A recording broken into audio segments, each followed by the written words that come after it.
This radio show is brought to you by Escapee tells his friends goodbye and heads for the fence. I wish you all good luck in the rest of your time here. Bye. Joel slowly opens the door, seeking for any guards watching. Sliding through the door, Joel sprints as fast as he can for the far fence. Joel reaches the fence and begins to climb the fence, scraping his legs and arms. Finally, Joel heads deep into the trees, heading for Tennessee.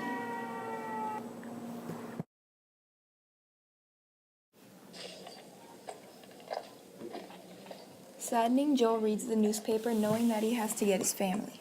I can't leave my family behind by themselves. I must go get them. Joel begins to head to the town of Tennessee where his family was relocated, but first he must rest. It's Monday morning at the slave home where Joel escaped, and the slave owners are now figuring out that Joel was the slave who ran away on Saturday. They send out a search group to find him. I will find that little boy even if it's the last thing I do. Let's head east to Tennessee to see if they know anything about him. Alex and Tyler caught a train headed for Tennessee, but they made sure they could stop at every town.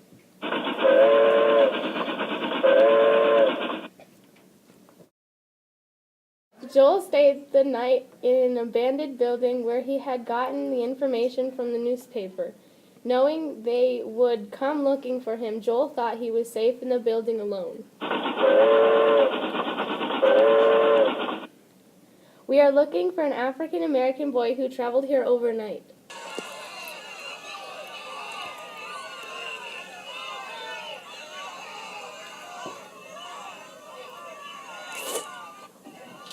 The two men began breaking through homes looking everywhere. They finally found the boy sleeping in an abandoned building. Get over here, boy. You're going back to work. The two slave owners took Joel back to the train where he was blindfolded and chained down in a train car by himself. But when they put him in there, they knocked him out, hoping he wouldn't wake up till they arrived. Where am I? Joel had awoken from being knocked out, and all he could hear was the train moving very fast.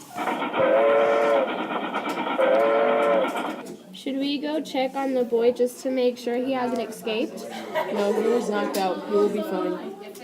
Though they didn't know, Joel was sitting in the car train, thinking of a plan to escape, but first he had to find a way to get his arms and eyes free. After working on breaking the chains for a great amount of time, Joel finally broke them and was able to free his hands, and took off the blindfold to figure out what his next move was. Hey, do you think we could stop for a smoke? Sure, I could use one myself. The two slave owners commanded the conductor to stop for a few minutes. So he did, and when they stopped, Joel knew just what to do.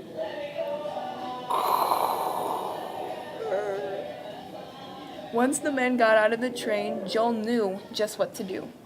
Jumping out of the train cell, he snuck under the train to the opposite side of where the two men were, then ran as fast as he could to where the conductor was relaxing. Move! I just found my family. Joel had thrown the conductor out and then began to start the train, driving away. Wait! Where are you going? Beep.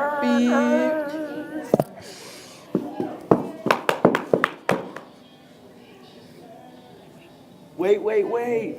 Joel had left the two men behind, chasing the train. Joel didn't know where he was headed, but it was going east, so he would find his way. Joel steps off the train, but as soon as he steps off the train, falls and blows up.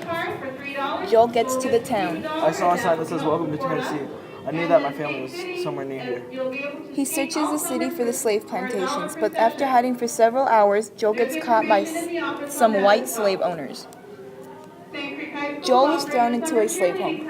Both of his hands are chained together tightly, making red marks and sores on his wrist. He knows that his family is somewhere in the city. He tries to look around the slave houses, but the chains on his hand are keeping him from getting far. I looked around to find an old man.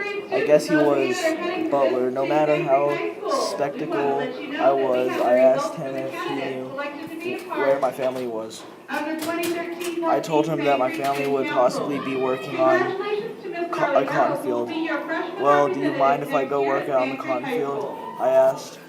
I took the chains off his sore wrist and then walked to the cotton field. When Joel got out of the field, I saw him searching for something, possibly his family. Then he spots some people picking cotton in the far corner of the field. I see him run as fast as he can, pushing slaves out of the way, the wind blowing through his sweaty hair. I heard a gunshot, and so did Joel. He turns to see a gun in the distance being held at him. He started running again, but this time even faster. Even though he is in danger, he was determined to get to his family. As he gets closer and closer to his family, he falls from one of the bullets tearing through his internal organs. He tries with all his might, pulling his body weight, yelling in pain, but then he hears another gunshot. It's ripping through his flesh and dies from too much blood loss.